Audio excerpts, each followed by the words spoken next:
How are we doing, everybody? Welcome back into the SFS channel here. My name is Gavin, and in this episode, I'll be breaking down 5 wide receivers that I really like the potential for them to boom here in Week 16 for your fantasy football playoff matchups this week. I really like these players. We'll talk through the situations, the matchups, the opportunities, potential risk-reward for these options, of course.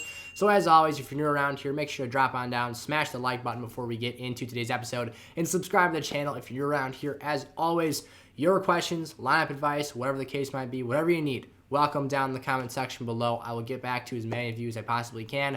Also, our Discord server is open for you guys to join.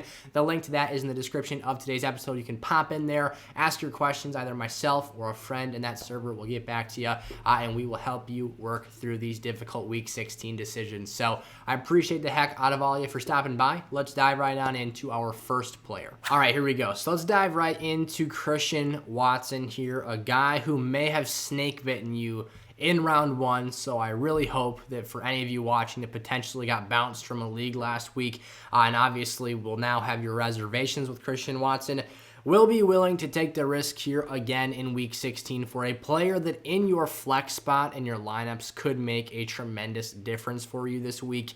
If you've been watching the Miami Dolphins defense throughout the majority of this season, there has been a glaring weakness in their secondary, and that's the fact that they are really struggling to stop receivers from getting deep in the secondary and just moving the sticks against this team. Christian Watson is by no means a safe start on a week-to-week basis. He's not a target volume magnet. He's not a guy that's going to go out here and get you double-digit opportunities per week. But what he is insanely explosive, a massive player that is basically a matchup mismatch for nearly every player in this league. And he has continued to assert himself as a dominant, high-ceiling weapon in fantasy leagues here. Now, the sucky part, this past week, he caught 4 of his 6 targets, just over 40 yards, no touchdowns. Obviously, that didn't get the job done for you back in Week 15, but for those of you that missed it, he did narrowly miss out on a reception touchdown at the very end of regulation. Aaron Rodgers was a little RPO. He gave him a little hand signal. I think he wanted him to run an arrow route. He didn't necessarily come out and say specifically what he wanted from him, but Christian Watson simply never turned his head. He never looked back for the ball, and thus it just sadly dropped down at his ankles as he never looked back for it. So we could have had 6 more points. We could have continued the touchdown streak to, 9 touchdowns in 5 games. However, it is snapped here. I do look for it to get back on track this week, though. This is a team that even allowed a guy like Gabe Davis, who has basically been, on our fantasy benches for quite some time now after having just miserable performance after miserable performance. It allowed him to go out there and catch 56 yards on just 4 targets. So a guy who is even more explosive than him and Christian Watson, a guy who has a higher role in his offense than Gabriel Davis does, can go out here in this matchup and make some noise. Additionally, they do have to respect Lazard and Romeo Doubs in this matchup as well. So I do view that as a slight positive. We didn't necessarily see a tremendous dip in his overall opportunities with all 3 of those guys being healthy and on the field. I think it helps distribute the attention that defense has to play against these guys each snap. DJ Moore, Carolina taking on Detroit here in Carolina. I believe they're in Charlotte. So for DJ Moore here, this is a situation where the matchup is just straight up gold. This Detroit defense, especially their secondary, has been very weak, and for a talented receiver like DJ Moore, it's a great opportunity. Now, he is also not nearly seeing the same level of target volume that we expected to see from him on a weekly basis at the start of this season. Obviously, we are now much so having that in the rear view mirror, but for DJ Moore here, this is a guy that, as I said, the matchup is phenomenal. You're just hoping that he gets a high-value red zone target, is able to make a big play over the top. This is a run-first offense that's very clear. This is a team that, 2 weeks ago against Seattle, ran the ball 46 times. They're coming off of a blowout loss here. The Lions are riding high. Hopefully, we can see kind of a bounce-back game for Carolina, who very much still has stuff to play for here, and a Detroit team that has won, 6 of their last 7 games. So for DJ, you're looking for big plays, touchdowns here. Again, probably not looking at a 10-11 target game because this team just doesn't throw the football enough. So there is some risk. Obviously, he's been a streaky player all year long, but this is definitely the type of matchup that I'm looking for to get one of those boom result performances. Devonta Smith here, Philadelphia at Dallas. Now, this is another one. None of these are perfectly safe situations, but they are matchups that I do think have a great amount of ceiling value for here. Devonta Smith is potentially without star quarterback Jalen Hurts, arguably, one of your best fantasy players potentially, is a absolutely gutting loss if you don't have him in your lineups this week, or if you would put him in your lineup if he plays, but if we don't have access to him here. So for Devonta Smith, the reason I still like this matchup is Gardner Minshew can play. This is a guy that you don't want as your starting quarterback on an entire season-long basis. But for the blip opportunity of a 1 to 2 game stretch of opportunities to start, Gardner Minshew can come out and get the job done here. This is a guy that is a gunslinger. He is not afraid to throw the football downfield.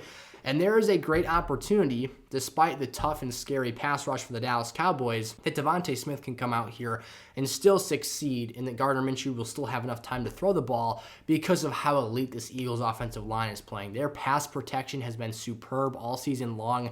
I mean, if you see some of those like film snapshots on Instagram or Twitter or whatever you're using for our social media platforms, some of the just artistically illustrated Eagles pockets that are just the cleanest thing you've ever seen in your entire life. Like Jalen Hurts literally has all day to sit back there and throw. So if Minshew doesn't get antsy in the pocket, if he can sit back and still have time to deliver the ball here, the matchup for Devonta Smith, it's not necessarily a shadowing situation where you're going to see a Calvin Joseph matchup every single opportunity because Trevon Diggs is following A.J. Brown around. But let's just say 50-50. Depending on alignment here, Devonta Smith is going to have a great matchup on the other side of that Cowboys field. And not to say that Trevon Diggs can't get burnt either, because he's a very aggressive corner, and he certainly can. So what you're looking at for Devonta Smith here is a half of the field being extremely susceptible to big plays. We saw an absolute annihilation, a masterclass from Zay Jones last week, who is not as good of a player as Devonta Smith is here. Clearly one of the better young receivers in the league. Extremely savvy route runner, has really good timing on his breaks and everything. So much stuff to like here. I think that if there's any team that can survive having a devastating loss at the quarterback position, the infrastructure being built around said backup, in this case Gardner Minshew, having the receivers that he has, the offensive line, the run game will promote successful play action passes. He can still throw the ball. I expect them to have some trust in him.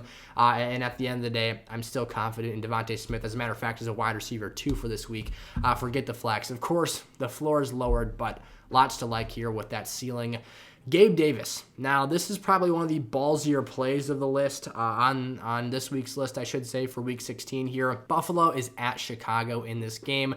We just got done talking Philadelphia and what the Eagles have been doing and what I expect them to do this week.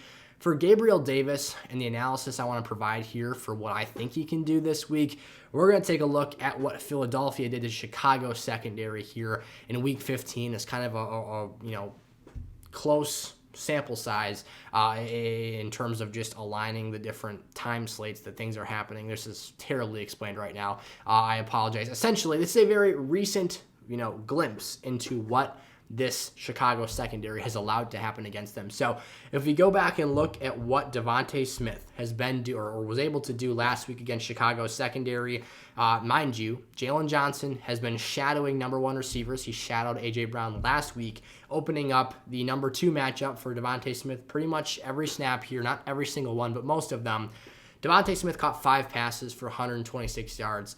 That is spectacular. Gabe Davis, like Devonta Smith, is not always a target volume magnet. Gabe Davis, as a matter of fact, is almost never a target volume magnet because he is clearly second or even third fiddle to a Stephon Diggs, and honestly at times Isaiah McKenzie or it's Dawson Knox stepping in. That number 2 role kind of is a revolving door for this team.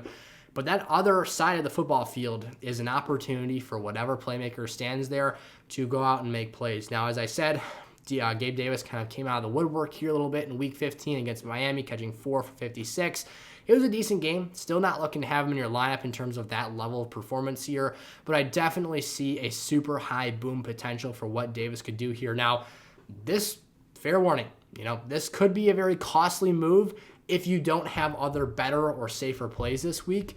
This is by no means a safe starting opportunity. But if there is a matchup that I do like for Gabe Davis to exploit a number 2 corner or side of the field of a defense, This Chicago one is a prime example if Jalen Johnson is going to be primarily occupied with what Stephon Diggs is doing throughout this contest. Last note on Gabe Davis here. So I just talked about how Jalen Johnson was shadowing A.J. Brown for the most part of that game.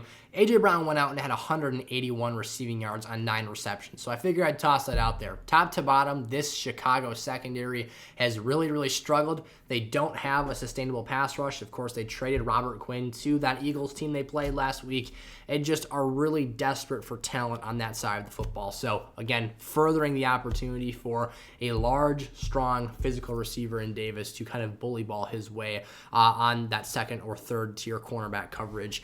Finally here, JuJu Smith-Schuster taking on the Seattle Seahawks. I almost just said taking on Kansas City. For JuJu, this is a more so floor play for me than it is a ceiling opportunity for this Chiefs wide receiver. So what I like about this matchup is we kind of went through a 3 to 4 week stint where JuJu lost some dependability.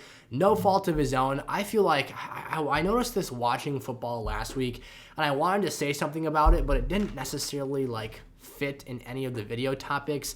This guy gets illegally hit and straight up disrespected more than any other receiver. I'm talking by opposing defenders during play than I see for anybody else. What I mean by that, and maybe it's just, maybe it's a TikTok thing, pissed off the DBs.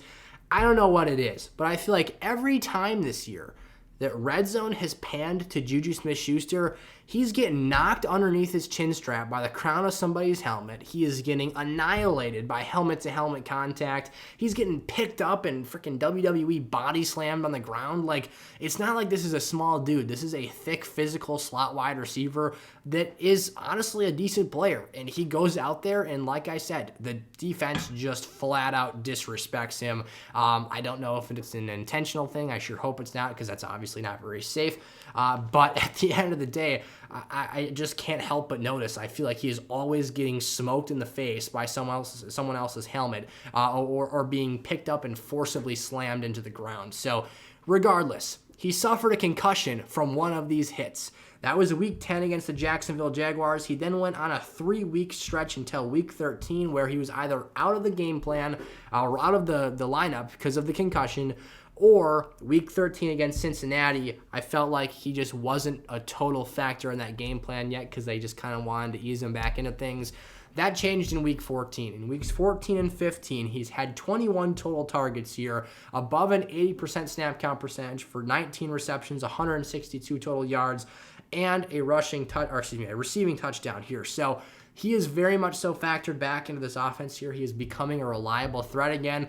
And I want to make that point clear here for those of you that are wondering if you can trust him heading into this week's matchup. So he's facing a Seattle defense that's been really good against downfield passing attempts so far this year. They've got, of course, Tariq Woolen, and they have got themselves some other players in that secondary. Quandre Diggs over the top, very solid safety. I'm forgetting, they've got Kobe Bryant in the back end. I'm forgetting the name of their other corner too. But regardless, they've played some really solid football, playing that deep coverage. So at the end of the day, for JuJu, who is not necessarily a deep threat, a guy who more so sits down in the soft hole in the zone defense and gets run after a catch, I love this matchup. I love this opportunity. I think that he's become a safety blanket and dependability source for Patrick Mahomes in this passing game. You're seeing guys right now like JuJu and Jerick McKinnon really stepping up as teams are taking away Travis Kelce, or at least minimizing him as much as they possibly can here. So I think this is a safe wide receiver to start here. This isn't necessarily a weak winner, as are a lot of these other plays.